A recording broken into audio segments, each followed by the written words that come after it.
Hey guys, welcome to Adil Maths. The today's question is given the linear equation 2x plus 3y minus 8 equal to 0, write another linear equation in two variables such that the geometrical representation of the pair so formed is intersecting lines, parallel lines, and third is coincident lines. मतलब यहाँ पे जो question ये कह रहा है कि ये जो linear equation in two variable दिया है 2x प्लस 3y माइनस 8, हमें एक और इक्वेशन बताना है, लीनियर इक्वेशन बताना है जो इक्वेशन इस इक्वेशन के साथ इंटरसेक्टिंग हो, पैरेलल हो और थर्ड कंडीशन है कोइंसिडेंट। ठीक है, तो हम सॉल्यूशन लिखते हैं। किस तरह से करेंगे हम ये क्वेश्चन?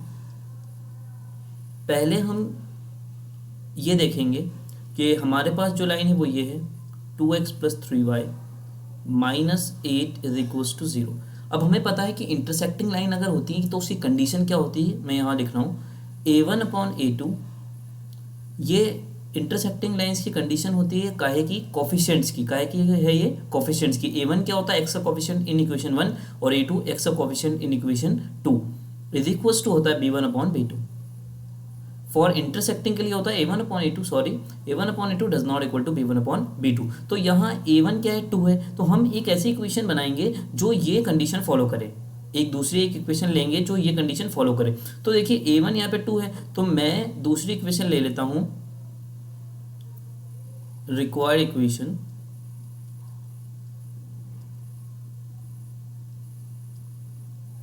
ये पार्ट मैं 1 कर रहा हूँ, ये पार्ट मैं कौन सा कर रहा हूँ, 1, फर्स्ट पार्ट ही कर रहा हूँ, ये इंटरसेक्टिंग लाइंस वाला। ठीक है, रिक्वायर्ड इक्वेशन इज, यहाँ पे अगर 2x है तो मैं अपनी इक्वेशन ले लेता हूँ 3x, तो a1 अपॉन a2 2 अपॉन 3 हो गया, प्लस 2 अपॉन 3 अगर a1 अपॉन a2 हो गया और b1 अपॉन b2 हमें does not equal to a1 upon a2 लाना है, तो a1 अपॉन a2 2 अपॉन 3 बन जाएगा। तो b1 अपॉन b2 मैं 2 अपॉन 3 ना बनाऊँ, कुछ भी बना दूँ, तो मैं b1 अपॉन b2 1 बना लेता हूँ। तो मैं यहाँ पे b1 3 है तो मैं b2 भी 3 ले लेता हूँ, तो 1 बन जाएगा। ठीक है, माइनस 8 या कुछ भी लिख दें इक्वल टू 0। ये रिक्वायर्ड इक्वेशन हो गई। क्यों? क्योंकि सिंस क्या हो गया, a1 अपॉन a2 मतलब कि 2 upon 3 does not equal to 1, b1 upon b2 के बराबर, a1 upon a2 b1 upon b2 के बराबर नहीं है, तो यहाँ पर क्या हो गया, ये इंटरसेक्टिंग लाइंस आ गई। ठीक है, अब हम इसी तरह से सेकंड वाला करेंगे। तो सेकंड में क्या है, सेकंड में है पैरेलल लाइंस। तो पैरेलल लाइंस की कंडीशन होती है a1 upon a2 is equals to b1 upon b2 does not equal to c1 upon c2। ठीक है, तो सेकंड पार्ट है पैरेलल का। तो पैरेलल में क्या हो जाएगा, रिक्वायर्ड इक्वेशन। देखिए इसमें क्या होता है, a1 अपॉन a2 और b1 अपॉन b2 हमें बराबर करना पड़ता है। तो अगर मैंने जो भी मैं रेशियो लूँगा a1 अपॉन a2 का, यहाँ a1 है 2, तो 2 अपॉन मैं कुछ ऐसा लूँगा कि b1 अपॉन b2 भी वही बने। ठीक है, तो अगर मैं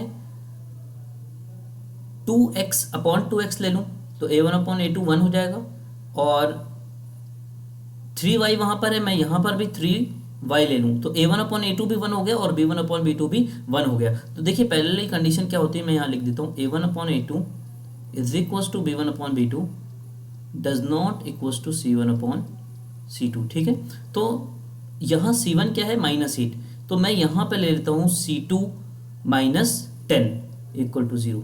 तो इस तरह से आप इनफाइनाइट बहुत सारी इक्वेशन बना, देखिए आपको मालूम है कि कोई एक लाइन है तो उसके पैरेलल बहुत सारी लाइन हो सकती हैं, ये एक लाइन है, ये इस तरह से इनफाइनाइट लाइन हो सकती हैं। तो यहाँ पर रिक्वायर्ड इक्वेशन ये हो गई। तो हम यहाँ पे वेरीफाई भी कर सकते हैं, a1 upon a2 is equals to b1 upon b2 है ना, 1 इक्वल टू 1, मतलब a1 अपॉन a2 यहाँ पर आप लिख भी सकते हैं, दिख रहा है 2 upon 2 is 1 and 3 upon 3 is also 1 is equals to b1 upon b2 does not equals to c1 upon c2, does not equals to c1 upon c2। क्यों?